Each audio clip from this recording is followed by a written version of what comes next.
coming to take control. Extra, read all about it. Left 4 Dead's coming to take control. Lock and load, steal souls and watch it explode. Dispatch the death squad and watch it go. Serial killers, cadavers, murderous psychos.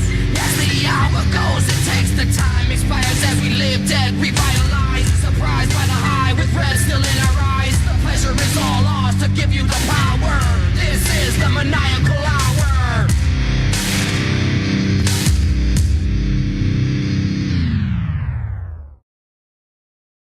It is Monday, March 7th, 2022. You are tuned into The Blow Off, presented by the Hameen Media Group, channelattitude.com. I am your host, Dr. Jargo, PhD, and I am joined once again alongside the COVID kid. He's the GAG from the PWC. He's my man, Jimmy T.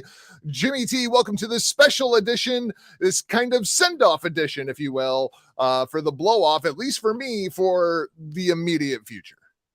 Yeah, I'm actually kind of sad about that, actually, Jargo. But in the spirit of the blow-off, I'm ready to blow a gasket, I think, about this pay-per-view, dude. Yeah, well, I've got a couple of gaskets that I certainly plan on blowing about this show. Kind of first, the big announcement. This will be my last edition of the blow-off for probably the next 6 to 8 weeks. While we kind of get things settled in and figured out as far as the 203 studio goes and the rewire and the rebuild.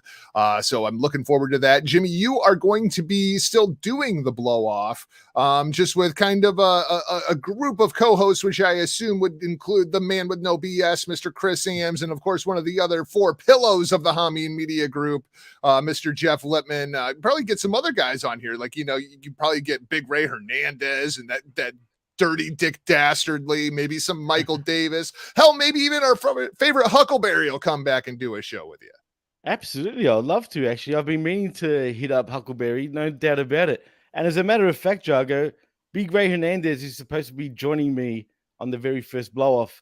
And then Mr. AMBS himself will join me the week after. Shout out to both of those guys. Love both of those guys like brothers, especially Absolutely. Big Ray Hernandez. I would not be sitting here without Big Ray Hernandez. He gave me my first real shot inside of the wrestling podcasting world. Wow. So always happy to pay that forward. So he took a shot on me and Huckleberry very, very early on. I think we started hitting the marks in August, and by November we were doing the Monday locker room. And that was all awesome. Because of Big Ray Hernandez. So shout out to Big Ray Hernandez. But Jimmy, I wasn't planning on doing another podcast. I was getting ready to start tearing the studio apart. And then you were like, hey, you want to do a Revolution review? And I was like, yes, I want to do an AEW Revolution review. Before we kind of jump into the card, where are you at with this show? Thumbs up, thumbs down, thumbs in the middle. How do you feel about AEW coming out of Revolution last night? Overall, as the show as a whole, right? I actually would give it a thumbs up. My co-host for the skirmish would probably disagree with me because we did a review about that yesterday. He actually hated the show, which is weird. I actually thought the show was pretty good, actually, and it was a fun show. Although the women's match actually caused me to fall asleep. Oh wow! Just saying. Well, it is pretty early in the morning down under, so I mean there is that. But interesting. I'm 2 thumbs way up. I was really, really happy with this show, especially the creative kind of coming out of it. Let's kind of go through it. We got to start things off with the pre-show, which I did not see. And that kind of brings me to my first complaint about this show. We got to do something about Bleacher Report. Bleacher Report is the biggest pile of shit when it comes to a streaming service. It is awful, man. So I went and I bought Revolution through the Bleacher Report app on my phone. Bought it with my Apple ID, right? So then I finally, after screwing around forever trying to find the Bleacher Report app for my Fire TV, I finally found it under BR Live. It's not even called Bleacher Report when you go to search for it, which is infuriating to me. But so I finally get it, and I have to authorize my TV. And I'm like, okay. So I go back to the app, and there's no way to do that through the app. You have to go to the web page. So I go to the web page. Guess what the web page won't let you do? Sign in with an Apple ID. Oh, jeez. Really? Seriously. Wow. So I'm like, okay, well, this is infuriating. And then I go and I get on the PlayStation 5.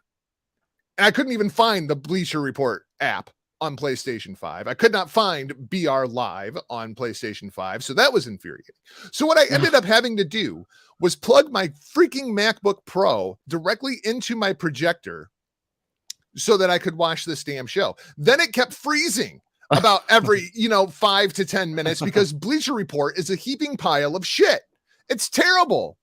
It is like Honor Club was a better streaming service than Bleacher Report Live. Tony Khan, you bought Ring of Honor, just switch everything over to Honor Club. The infrastructure is already there. They had problems with it at the beginning, but it works just goddamn fine now. The entire library is already there. Just put up the AEW shit and use the Honor Club streaming service, because once Sinclair got all the bugs worked out of that, it works fine. It gets a bad rep because it was a piece of shit at the beginning, but we're now 3 years into Bleacher Report and it's still a heaping pile of shit.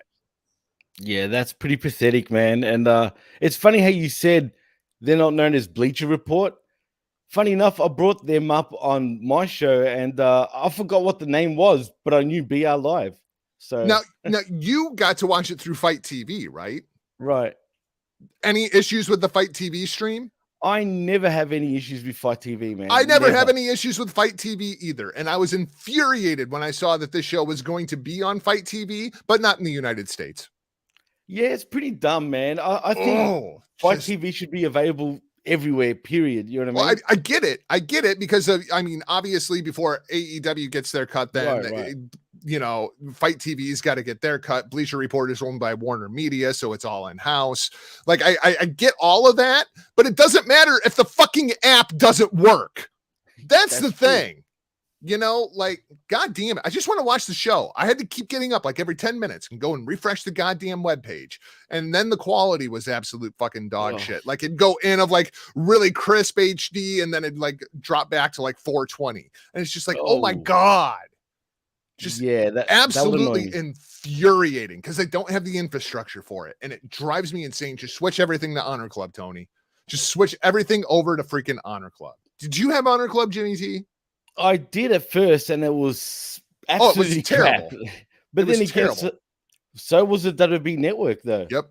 Yeah, I mean, anytime you have a new streaming service like that, you have to expect a certain kind of growth period. And absolutely, I was fine. Like Bleacher Report has always been a heaping pile of shit. But like for the first year, I was like, it's okay. They're getting all the bugs worked out of it. They'll get we're 3 years in, guys. Come on. Do they even give a shit, man? Like, seriously. I mean, and how much did you pay for the pay-per-view? $60? 50. 50. Far out. Here it's $30. Fight TV. Mm-hmm. There you go. Fight TV. So let's kind of talk about the card. Like I said, I didn't get to see any of it. Layla Hirsch defeats Chris Statlander. 10 minutes. From what I hear, it wasn't the greatest of matches. Jimmy T, did you have a chance to watch this match? Did you any opinion coming out of this? I actually did watch it. It was pretty bad, actually. The match was like, there was some good parts, don't get me wrong, but really the match sucked. I mean, both these women really looked like they had no clue, man, what to do in the ring. I just felt like they didn't gel, man, at all. Well, who's the ring general on that match? Like, who's calling that match? Well, it felt like Hirsch was. Crazy. It was. QT Marshall took on Hook. Hook gets the win in 5 minutes. I saw this match went 5 minutes. I went and looked it up. Because I wanted to see Hook in action for 5 minutes, and it was just a Hook match. Like, still not a whole lot of selling. Not a whole. I mean, it was just he went out and did his thing and beat QT Marshall. Like, I think they're doing a good job with Hook. Don't get me wrong. I need to see more out of the kid at a certain point. Well, to be fair to Hook, I actually felt like this was his best selling performance, period. Actually, he did try this time around, man. And you know what? QT Marshall did get a lot of shit in too. I mean, it was a 5-minute match, but it wasn't totally one-sided either. House of Black gets the win over Pac, Penta Oscuro, and Eric Redbird, as we're calling him on the show. Even though, yes, we know it's Redbeard, but we're calling him Redbird. This was an interesting choice to be on the pre-show because there are other matches that were on the main card. I would have rather have seen this match since I missed most of the pre-show. Right. And you know what? It was a fun match. But I can't help but notice that Eric Redbird just doesn't belong, man. And you know what? I've been hearing he's not even officially signed with AEW anyway, man. I think he's just for now, just per appearance basis, and he's pretty much out of there again. I don't get it. Like the whole Triangulo de la Muerta thing has never really made a whole lot of sense. Like, why would Pac be a member of a faction to begin with? He's a bastard. You know what I mean? And let alone with the Lucha Bros. It just never really seemed like a good fit. Yeah, and it's not a good fit. And I can't help but notice, wouldn't Pac be absolutely upset right now? I mean, wasn't these the exact same reasons why he left WWE in the first place? I know it had a lot to do with Enzo, but seriously, he can't be too impressed with his AEW run thus far. I don't know. He's on TV every week. I mean, that's true. But when he's in the country and doesn't go back to England and he can't get back into the country for 6 weeks, I mean, like that seems like that's really kind of between injuries and the pandemic. I feel like that's what's really hurt Pac's booking more than anything at this point. Yeah, well, where does he stand in AEW? I mean, I'm sure TK is even asking that question. Well, that's and I think it's a valid question, but I do feel like Pac is the kind of talent that you could warm him up and have him TNT title ready within about definitely 3 weeks. I mean, like he has the respect of the fans. He's a good enough personality. If you actually gave him some creative to really dive into, I think you could completely reframe that dude in about 3 weeks. Easily. I mean, put it this way, dude. Bryan Danielson gave him the biggest compliment you could probably give anybody, man. He was on a podcast, can't remember which show it was, but he was on a podcast earlier this week, and he said, if my kids ever wanted to be professional wrestlers, I'll tell them not to emulate me, but to emulate Pac, because he's that good. He can do everything. Right.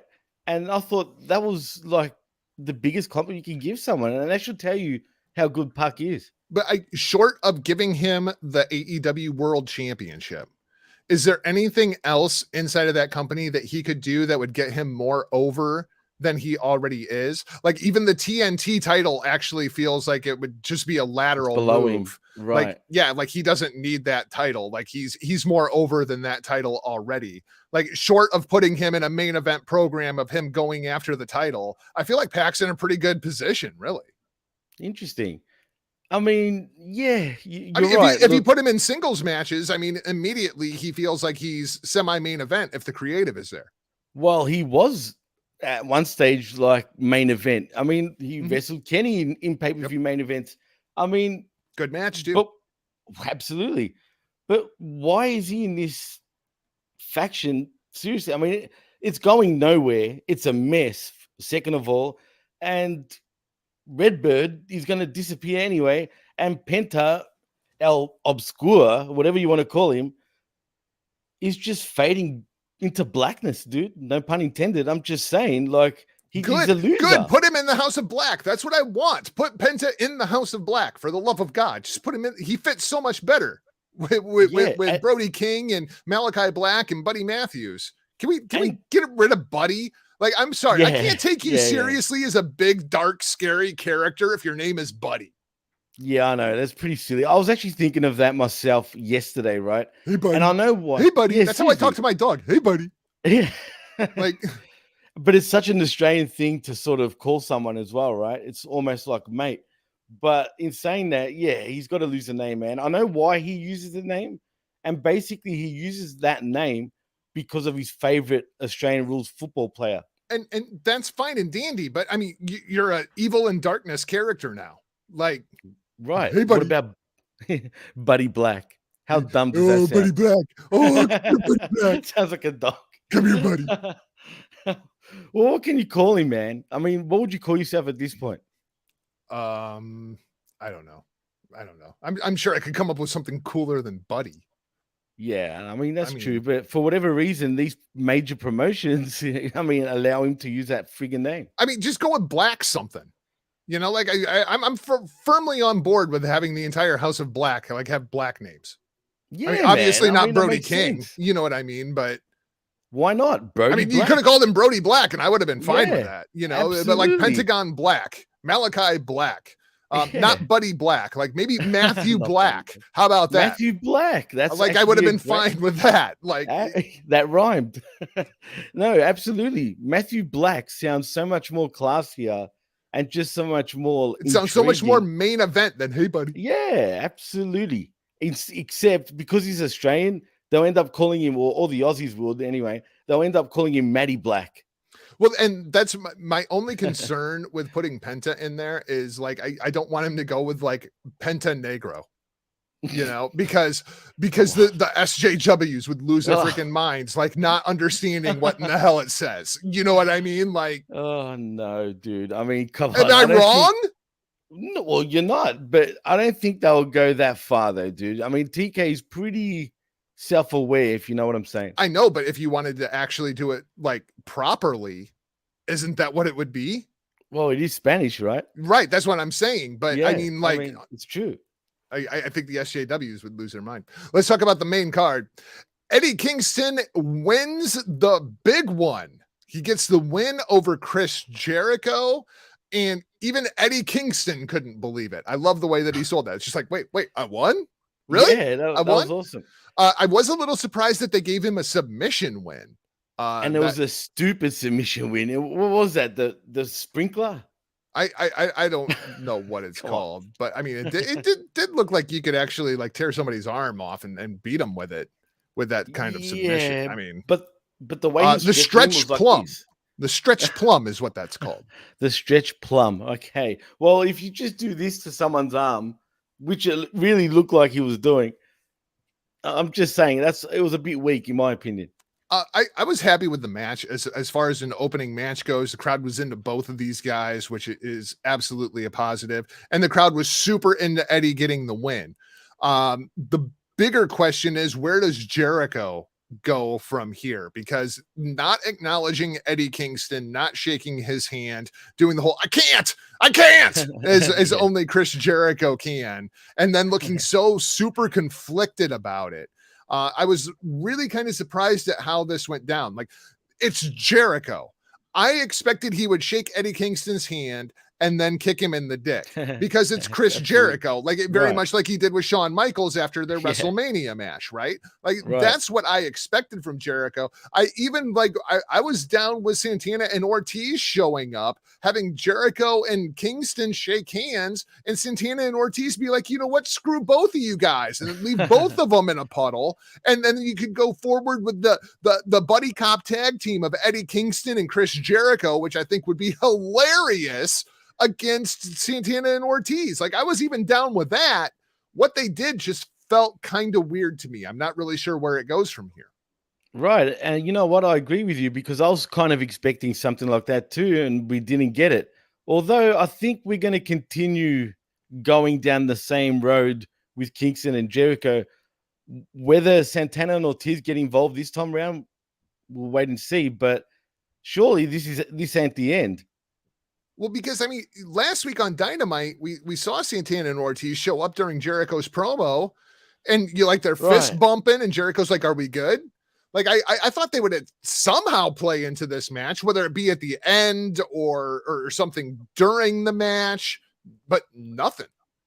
Which is sad, dude. I mean, where does this put Santana and Ortiz? I mean, and maybe I guess in limbo. I guess it's kind of the hook going into Dynamite too, but I mean, it's just, is it? When you think about it, is it really? Knowing AEW, Santana Ortiz could just be in another 10-man tag match for, and actually lose. Yeah, that's true. But either way, I'm more intrigued than I am about a lot of other things coming out of Revolution. You know what I mean? Like, but perfect example, the AEW tag team champions, the Jurassic Express, defend against the Young Bucks and Red Dragon. So Jurassic Express still the tag team champions. Crowd super into Jungle Boy. I'm totally cool with it. But the big story coming out of this is between the Young Bucks and Red Dragon. Jurassic Express is just kind of, off in the corner somewhere doing their own thing with the Ass Boys and 2.0 and but I did feel like this was a big statement win for Jurassic Express to get a win over both of these teams. but I'm still more interested by what's going on outside of the titles than with the titles. And there's your problem, Jago. I mean, yeah, it was a big win for the Jurassic Express, but let's make no mistake about it. I mean, this match had nothing to do with the Jurassic Express. It had all to do with Red Dragon and the Young Bucks. No, I enjoyed this match. I enjoyed the way that the match was put together, but I wish that they would have shown us, told us a little backstage vignette, something on BTE, anything that would have explained what was supposed to happen in this match. There's clearly a working arrangement between Red Dragon and the Young Bucks. That working arrangement fell apart inside of the match. But what exactly was the plan? Because only one of these teams could win this match. So what exactly was the plan going into this? Well, I'm glad you brought that up because I can report that the Bucks on the latest episode of Being the Elite, now I haven't watched it, I've just read some people talking about it. Basically, the Bucks have confessed their loyalty to Kenny Omega. And now there was one more thing that I forgot to mention about the pre-show, speaking of Kenny Omega. But I thought Kenny was going to make an appearance. Tony Schiavone was in the middle of the Callis ring, made an appearance, right? And that got nuclear heat, dude. Well, I mean, it's Don Callis. Heat. That's what he does. Right. It was pretty good. It was a great promo. But in saying that, he basically alluded about the Bucks. The Bucks are going to be your next tag champs. Kenny is going to come back very shortly, I feel. And then we're going to get the trios, man. That's what we're getting. This is all building to trios. Cole, Red Dragon, Bucks, Kenny. See, now that doesn't make any sense to me, though. Why is that? Because when Kenny left, when Kenny lost the championship to Hangman Adam Page, the Young Bucks gave Hangman the nod. Right. And Kenny on the promo afterwards on that following Dynamite, where he congratulated Hangman, told him you were the better man, blah, blah, blah, went out of his way to say he had not watched the match back yet. So he still, as of that promo, did not know what happened with the Young Bucks and Hangman Adam Page and the Bucks giving them the nod. You can't bring Kenny back with the Bucks at this point, unless it's a ruse. You know what I mean? Like, it doesn't work for me. Like, that has to be addressed. Like, there's no way Kenny has not watched that match for 6 months while he's sitting at home training to come back to AEW. That is, I can always suspend my disbelief so far. So Don Callis saying that gives me the impression Don Callis will be with the Young Bucks and Kenny will be opposite of all three of them. Unless Kenny comes back as like, oh yeah, guys, we're cool. Everything's great. And then in the first match back, he like V-triggers both of the Young Bucks to hell and gives Don Callis a one-winged angel and is like, screw you guys. Right, but something tells me we're not going that way, man, because you would have thought by now Adam Cole would have done that, right? I mean, they killed the guy. Right. What happened to that? Well, he was just in the World Championship match at Revolution last night. So right. But shouldn't he be hating the Bucks? Shouldn't he be hating Kenny? I don't know, because it felt like the heat was more with Kenny and Adam Cole than Adam Cole and Kenny. Right. And that's all because of ego and just, the pecking order of the elite. Right. But I mean, because as Kenny was making his depart, Adam Cole's like, oh, don't worry, cleaner. I got it from here. Yeah. And Kenny's like, I wasn't talking to you. I was talking to the Bucks. Right. Right. So I feel like the tension is more there than it is. It's going one way, not both ways. Like 100%. Adam Cole is still trying to prove himself to Kenny Omega. 100% spot on, dude. It is definitely from Kenny's end and not so much so from Adam Cole's end. Right. Yeah, absolutely. Let's talk about the Face of the Revolution ladder match. Keith Lee, Wardlow, Christian, Powerhouse Hobbs, Ricky Starks, and Orange Cassidy. All in this matchup. And we got all kinds of chicanery going on here. We even got the Danhausen reference. I don't know, man. This didn't work for me. I was afraid this wasn't going to work for me when they started putting all these big dudes in here. And it felt like this was so much of a spot fest. Oh, definitely. And when you're talking about guys like Keith Lee, Wardlow, Powerhouse Hobbs, even Orange Cassidy, I don't want to see them in an outrageous spot fest. Like I most of those guys I want to see more in a fight. Orange Cassidy, I want to see him doing something completely different. But just as a ladder match, this one did not work for me. Well, you know what I called this match, actually? It was the funnest botch fest I've watched. And I know that sounds kind of crazy. It was, look, let me put it like this.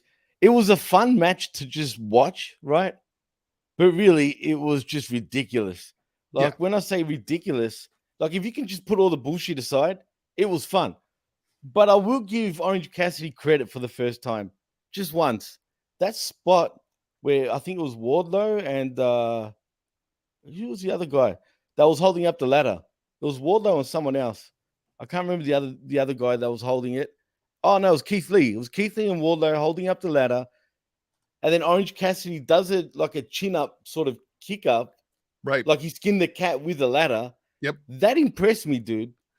I mean, seriously, there was a lot of athleticism inside of this match that I thought was impressive. Absolutely, don't get me wrong. But just the psychology of the match, the amount of time that it took to set up a lot of these spots. Like Christian looks like an absolute moron when he had an opportunity to climb the ladder, grab the ring, but instead he set up a bridge with another ladder and just basically setting up spots. And maybe Money in the Bank has just ruined this for me. Like seeing Money in the Bank every year, you know, like it feels like we get these big ladder matches once, twice a year. I feel like I'm just kind of spent on the multi-man ladder match. There's only so much you can do. Like trying to innovate new spots and whatnot without feeling incredibly dangerous. Like there was a couple of times like Keith Lee set up a ladder and you could see like part of the ladder was broken. And I'm like, don't do that, man. Like don't be climbing a ladder at your size that's busted. Like, what are you thinking? It just felt dangerous to me. Well, speaking of Keith Lee, did you see the spot where he tossed Orange Cassidy over from the ring? Ricky Starks and I forget. No one caught him. No one like Keith Lee threw him too far. Man, I'm hearing reports that he's actually injured from that, and I'm telling you, dude, he hard, man. Man, you know really what? Hard. Speaking of scary almost injuries. Oh, Jericho and Jericho on the first move of the night. I thought he was dead. Far out, man. I mean, just to make it worse, right on the crown of his freaking head. He gave the receipt right back, dude, because he tossed Kingston and he landed on his head. Right on the top of his goddamn head. And that's what's crazy about this company and this show in general. There's a lot of recklessness in many ways, man. Yes. And no one seemed to give a shit. Yeah. Which is weird. It was really loose, really loose. Jade Cargill and Ty Conti. Jade Cargill wins the match in 7 minutes. 7 minutes too long, Jago. Well, number one, I agree this match should not have been on the show. This was a 5-hour freaking long show. And there's a couple of these matches absolutely just did not need to be on this show. And this was certainly one of them. This felt like it would have been a fine mid-card match on Rampage, and I would have felt the same way about it. Right, absolutely. I agree, man. Although, again, what's wrong with this company? First of all, by having this type of matchup, you really expose Jade Cargill, man. You know what I'm saying? See, and unless it's a squash match, then that's a different story. I disagree. Really? And I disagree in the respect that we saw more out of Jade Cargill last night than we have seen probably in the last year. Now, not all of it was great. Don't get me wrong. Hell no. Don't get me wrong. That's not what I'm saying. But as far as the amount of offense that we saw out of Jade Cargill, the amount of selling we saw out of Jade Cargill, the amount of facials we saw out of Jade Cargill, we saw a lot more range in the Jade Cargill character last night than we have seen. Conti did challenge for the AEW Women's Championship not too long ago. So the match goes 7 minutes, but I feel like that even protects Conti because it wasn't just a complete all-out squash. I all around, I feel like this was good, but it wasn't a good match. If that makes any kind of Far from it. sense. No, I totally understand where you're coming from. I mean, for me, I just feel like Taio Conti has no business being in a matchup like this because, first of all, both of them are pretty green. Okay. Yeah. Even Taio Conti, even though she's been in the business a lot longer, She's still been in the very business for quite a while, but she has. hasn't gotten the amount of reps that she Right. really needs to get good. And I'll tell you why that's the problem, because they've got no one in AEW other than Serena Deeb, Hikaru Shida, probably most of the Japanese wrestlers, right? I'm talking about the female wrestlers that can actually teach how to like navigate Right. a match. You know what I'm saying?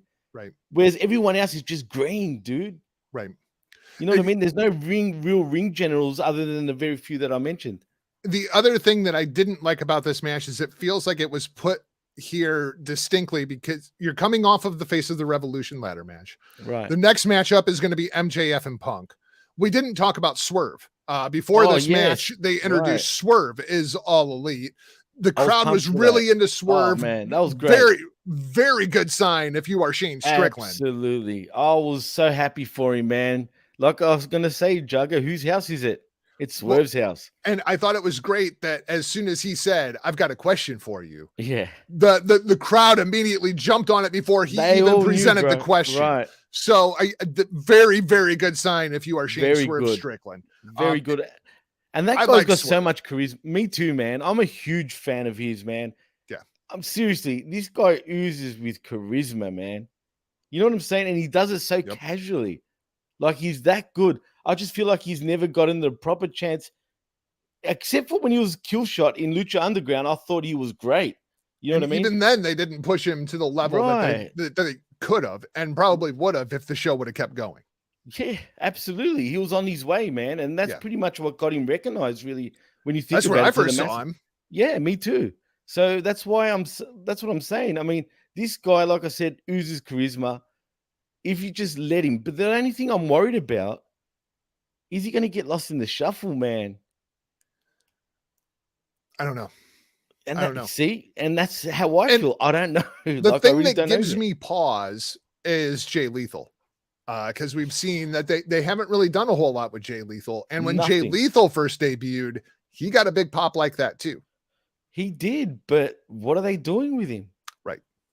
Which is sad, dude. I mean, I don't get it unless they're saving him for the new revamped Ring of Honor. And I would love to say immediately put Shane Strickland in there with Sammy Guevara for the TNT Championship. Oh, hell yeah. But that Scorpio Sky spot. And as much as I like Shane Strickland, I like Scorpio a bit more. And they're very much the same performer. And I don't mean in the fact that they're African-American. No, in the ring. They are very much the same performer inside the ring. And I feel like that Scorpio spot, and I feel like Scorpio has earned that spot. And I mean, I don't think this is a big shock to anybody that's been listening to me for a while. I'm friends with Scorpio. And I want to see Scorpio get that spot because, damn it, he's earned it. Yeah, and I'm sure that would probably bother him when you think about it. You know what I'm saying? And he's a vet, man. He's been around for a long time. And if you're going to make money with Scorpio Sky, you need to do it now. You've got more time with Swerve. And that's kind of been Swerve's still young, right? As people have talked about Adam Cole and how poorly Adam Cole has been handled inside of AEW, my counter to that is always Adam Cole is 32 years old. You've got a lot of time to make a lot of money with Adam Cole. There's some of these guys you got to make money with right goddamn now, like CM Punk. Like if you're going to make money with Punk, you got to do it now. He's 42 years old. You know what I mean? Crazy, man. Right. I mean, you forget that for a minute that he's 42 years old. And even Danielson, man, he's no spring chicken either. Yeah, you're looking at 2, maybe 3 years. Is what you're going to have him for. You got to make money with him now. So I'm fine with keeping Adam Cole a little bit lower on the card because his time is going to come. Right. Absolutely. That's kind of, I feel like in 6 weeks, we're going to be like, they are just misusing Swerve. You know what I mean? But when I really look at it, I'm like, I kind of get it. Yeah, but man, come on. After that debut, like, man, the dude is so talented in many ways, not just as a wrestler, but he can rap too. I mean, Have you seen his music videos, dude? They're pretty fucking good, man. Even his actual tracks, they're all great, man. So what? He's gonna feud with the Acclaimed. Get some diss tracks going back and forth. If that happens, even though it'll be fun and funny, probably, right? It would so degrade Swerve, man. You can't, man. They're so different types of rappers, if you know what I mean. So I can't believe we're talking this much about Swerve. I know, but for such a minor part of the show, rank these three names for me: Scorpio Sky, Jay Lethal, and Shane Strickland. Oh, that's not fair, man. Because I feel like all three of them very much the same kind of performer. Okay. And I don't mean because they're all African American. Right. But in the ring and personality wise, there's all three of them very, very similar kind of performers. Which one, as you rank them out, who do you push the most, second most, and who's on AEW Dark? You really, you really put me on the spot, man. And now he's going to get controversial. Look, there's no denying that Swerve is probably the one that's got the most charisma, right? I mean, Jay Lethal's probably close. Scorpio's got charisma too. But that's what I'm saying. They're very much the same performer, all three of them. Yeah. They're like interchangeable as far as like this Scorpio Sky gimmick that he's doing with Man of the Year. Jay Lethal could be doing that role. Right. Shane Strickland could be doing that role. Like they're the same performer. In terms of who's hot right now, it's Swerve, right? But I would actually put Jay Lethal first. Okay. Oh, man. Jesus Christ.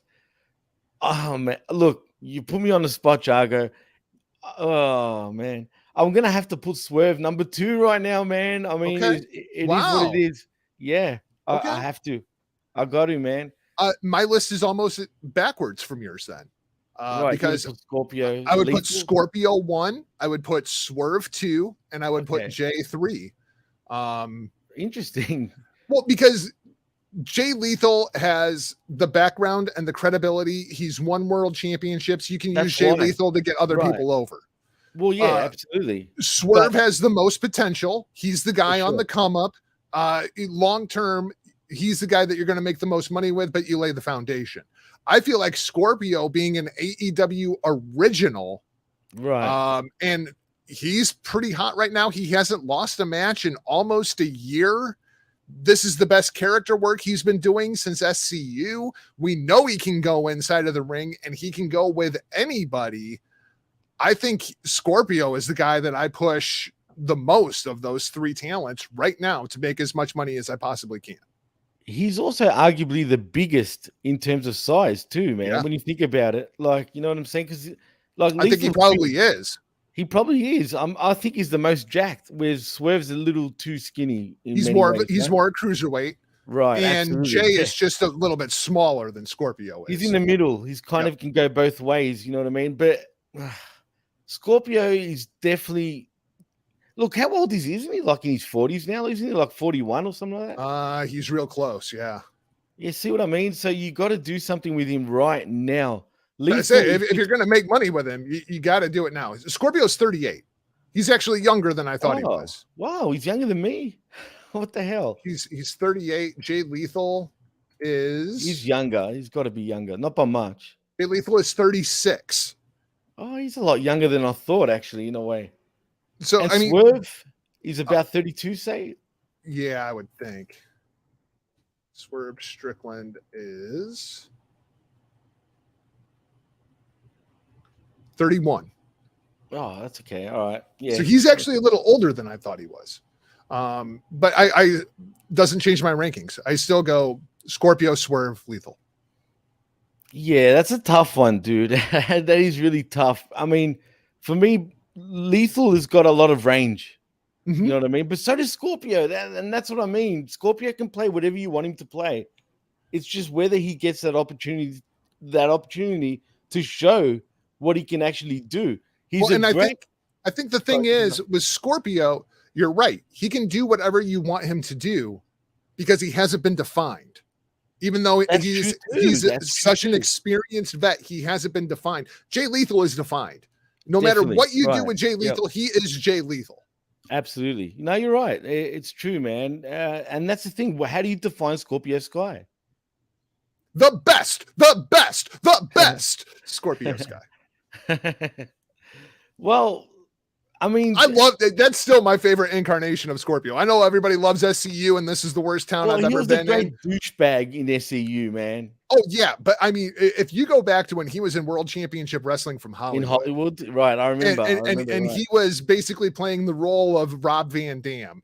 You know, where he had the secondary title and he'd been holding it forever.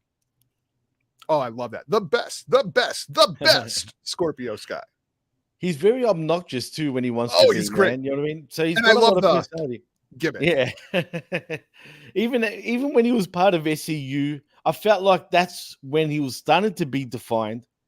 Mm-hmm. But then they pulled the rug for whatever reason. It is what it is. But I just feel they need to trust him. The company needs to get behind him and just trust him, because really he's Mr. Fix-It in many ways. He's like your handyman in professional wrestling, right? Mm-hmm. He really can. And Jay Lethal's the same in the same category. Swerve, on the other hand, though, is the same but with an edge. Yeah, okay. But does he have many sort of see, yes, you could say kill shot, right? Because he wore a mask and all that. But like, does he have as much range as the other two when you really think about it? Could he play a comedic type of character? I don't know, man. He's very serious. I think so. After seeing what he did in NXT with Hit Row, right, what he did on the main roster, I think he could go there if you wished him to. I think that would be a misuse of Swerve. I think he's better than that. I think he's better as a more serious character. Yeah, I love him as the hip hop producer guy. Yeah, man. Like I think that's just a great gimmick for him. And that's what he is kind of still now, like that Suge Knight type of character. You know and he's just got that look and that swag. Yeah, absolutely. And he's from the West as well, you know what I'm saying? So like and everything, even about his music, he's very West Coast orientated, man, which automatically like, you get elevated in my book. Yeah, fuck yeah, man. I mean, and that's the thing. He's just got the thing that separates him from the other two, in my opinion. And they've all got charisma, man, but he's got this special type of charisma that you can't teach. You know what I'm saying? I believe the kids these days call that drip, Jimmy T. Yes, he's got drip. Oh, wait a minute. It's called Swerve. There you go. There you go. Let's talk about MJF and CM Punk. MJF and CM Punk match went on a little bit earlier than I thought that it might, but I thought that was a very, very wise decision. Match goes 26 minutes. And this was by far the best thing on the show for me, of what I saw. I thought the pacing, I thought the psychology, I thought the visual, I mean, all the way down to, we're not going to give them Cult of Personality because Punk's going to come out to his old AFI music. So let's have Max hit Cult of Personality. The crowd will get to hear it. They'll pop like crazy, which they did. Then you take it away from them and you give them something better. Like I just thought I thought this whole thing was just done really, really smart. I enjoyed the pacing, and it felt like the crowd, rather than just cheering the violence, were really emotionally invested. Like, they weren't very loud. They were just into what they were watching, and they took the ride with MJF and CM Punk. I thought this was great. Well, in terms of psychology and painting a story, easily the best match on the card in terms of that. In terms of in-ring action, if you want to call it that, I thought the match didn't really deliver. I know that's weird. It's a dog collar match. I mean, you're not going to see a whole bunch of like Hurricane Ranas and Canadian Destroyers in a dog collar match. I mean, that's true. But at the same time, I don't know, man. I was expecting more. But in terms of story, in terms of psychology, you can't touch that match at all, dude. Like, you just can't. What I'm worried about, what's that? Is Punk becoming the new Cody. Oh, yeah, well, first of all, he's got to stop this nostalgic trip all the time, dude. Well, Let's be real, man. It's cool because this worked because of the dog collar match against Raven, right? Like, yeah, but But yeah, but MJF is not Raven. You know what I mean? No, but I thought the callbacks and saying, "This is the CM Punk that you're going to get tonight." You're getting that 2003, 2005 CM Punk all the way down to the gear and the music and the attitude, even the poses as he's coming out, doing the X's and like the triple X jacket, the basketball shorts. Like if he only would have dyed his hair blonde, I mean, it would have been the full on, dirty grunge CM Punk. I thought this was really, really good.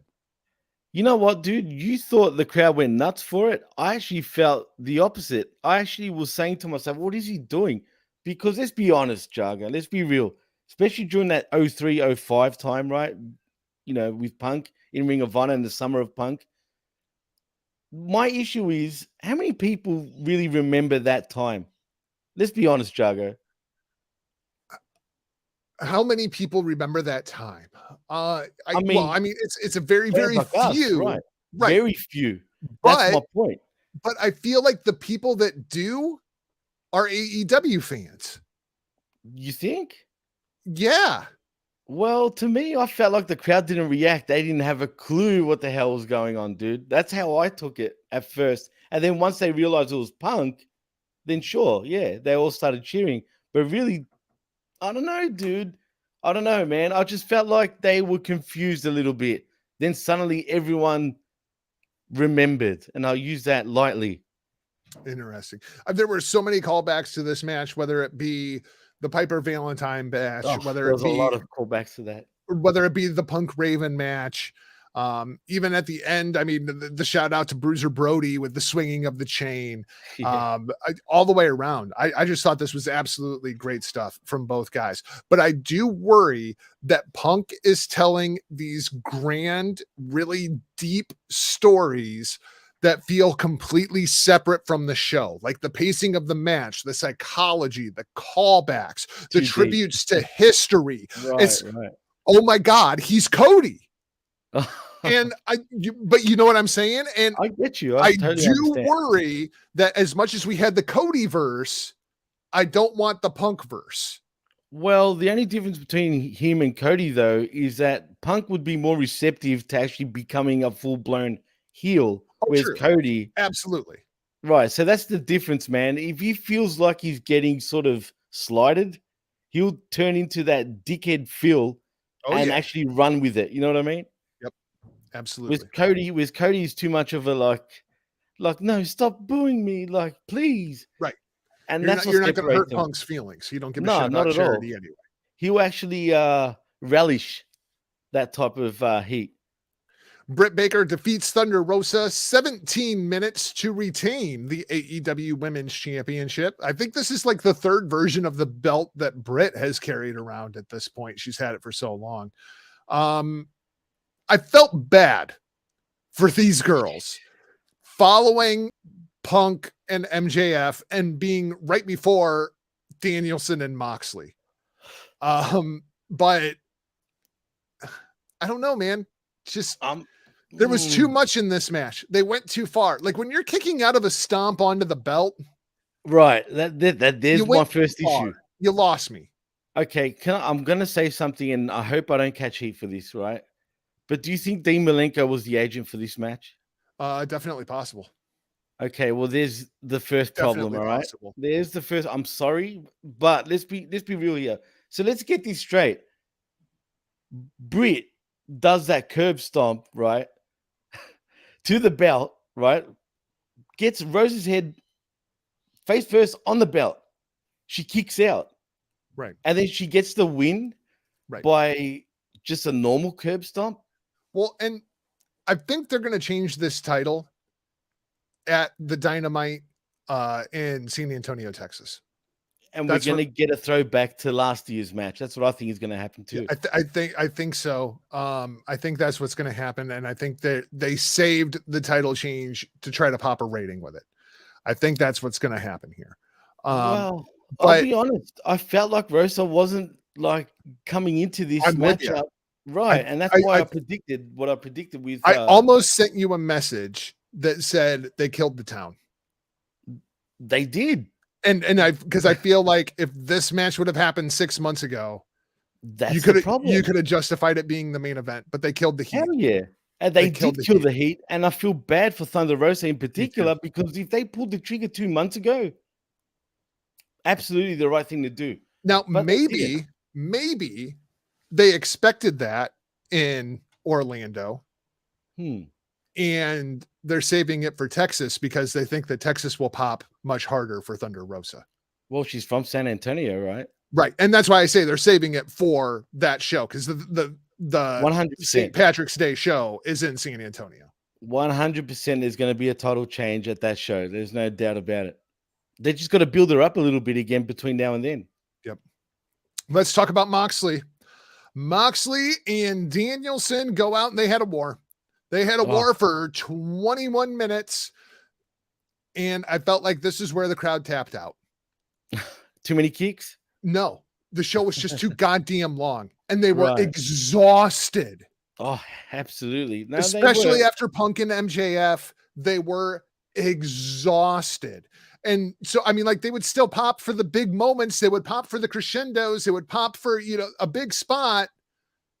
But overall, that crowd was dead by the time we got halfway through Danielson and Moxley. Well, again, this is one of those matches where it told the story, right? Yep.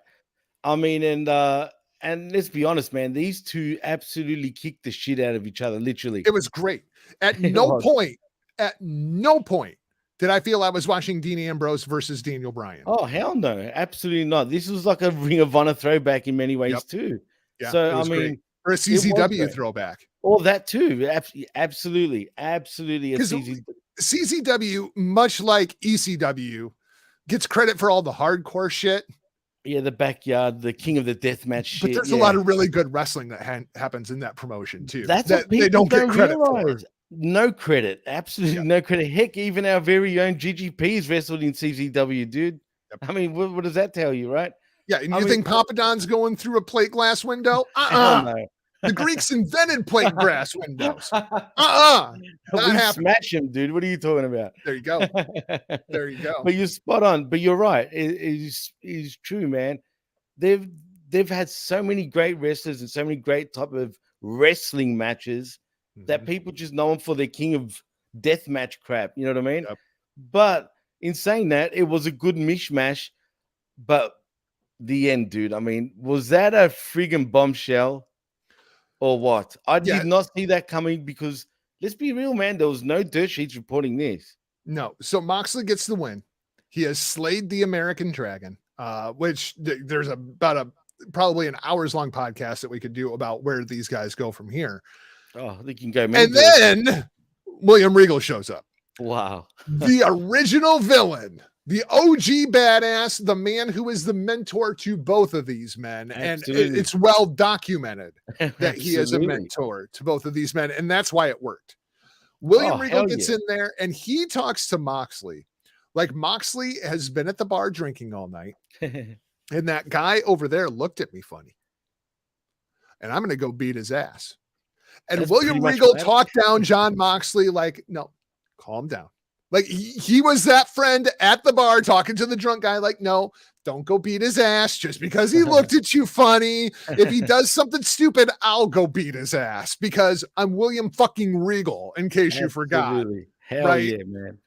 And then Danielson, being the dirty, swarmy dick that he is, he's just like, you're in trouble. Dad's yelling at you. And then Dad turns around and smacks the shit out of him. And he's like, oh, don't think that you're not in trouble too. That was awesome, dude. Absolutely. And the look on Danielson's face, like, yes, sir. I'm sorry, sir. Yes, sir. Was priceless. I love this. If I was putting together like the scariest faction in the history of professional wrestling, these three names would be right towards the top. When you have the violence of Jon Moxley, you have the technical prowess of Bryan Danielson, you have both in William Regal. Right. The only thing missing is Minoru Suzuki. Like, let's bring him on over. Like, good God, like, watch how AEW, the villains are taking over. Man. Oh, Jesus Christ. Can you imagine that? That would be awesome, dude. right? You bring in Minoru Suzuki? Oh, You know who's missing? God. What, out of this group? Yeah, you know who's missing. You know who should be the young understudy for this group? That is, I know what you're going to mention. You're going to say Takahashi, right? No. No? Oh, okay. Surprising. Who? It should be Marty Scurll. Oh, yeah. Don't even That's go who there, should dude. be in that spot. Don't even go there because I'm a huge fan of Marty Scurll. So am I. And but this should be Marty's spot. With Danielson and Moxley and Regal. I don't even care if I'm the pin eater. Just put me in that faction. And Pete Dunne. Pete Dunne should be in that faction. I was going to mention Pete Dunne. Absolutely was going to mention Pete Dunne. But we'll call them the BMFs. That's the name of their faction. The bad motherfuckers, right? You betcha. I ain't fucking with them. Wild Thing comes on, I'm turning around and running. Nope. But see, I think there will be a twist, actually, Jago, to this. I still believe. What, you think William Regal is going to take them both out? I agree, Jimmy T. That's exactly what I think. I think William Regal beats both of them up at the same time in a handicap match and just murders them both and then goes on to win the AEW World Heavyweight Championship. Give the man his flowers.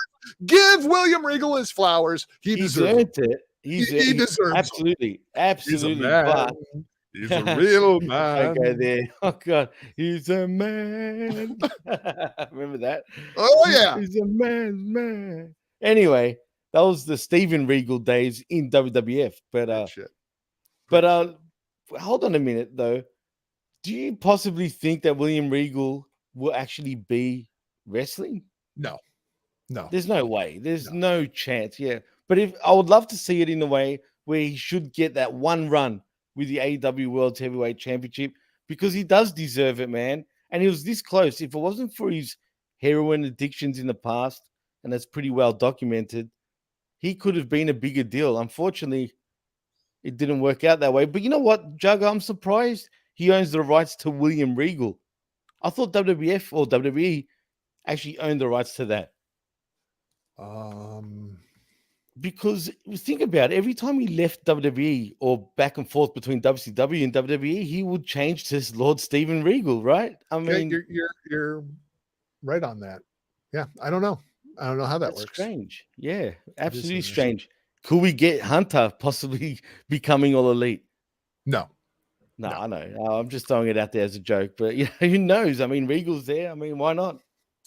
Sting Darby, Sammy Guevara versus Andrade, Matt Hardy, and Isaiah Cassidy. Match goes 13 minutes. I knew this was the cool down match before the main event. I went and got dressed for work. At this point, I could tell that the show was running very, very late.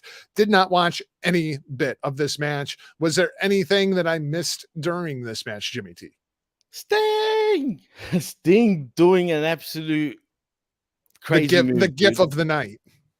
That's it. That's all. Yep. That's all you can talk about, man. I'll be honest, man. I took a trip to the restroom during this match, but that was the only thing that was worth noting. But damn it, dude, 62 years old doing that shit.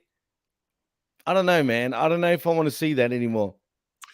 Let's wrap up this week's show as we talk about Hangman Page versus Adam Cole, because I have to make an important phone call. So I'm sorry if it feels like we're running through the end of the show. That's why. Hangman Page retains the AEW World Heavyweight Championship over Adam Cole.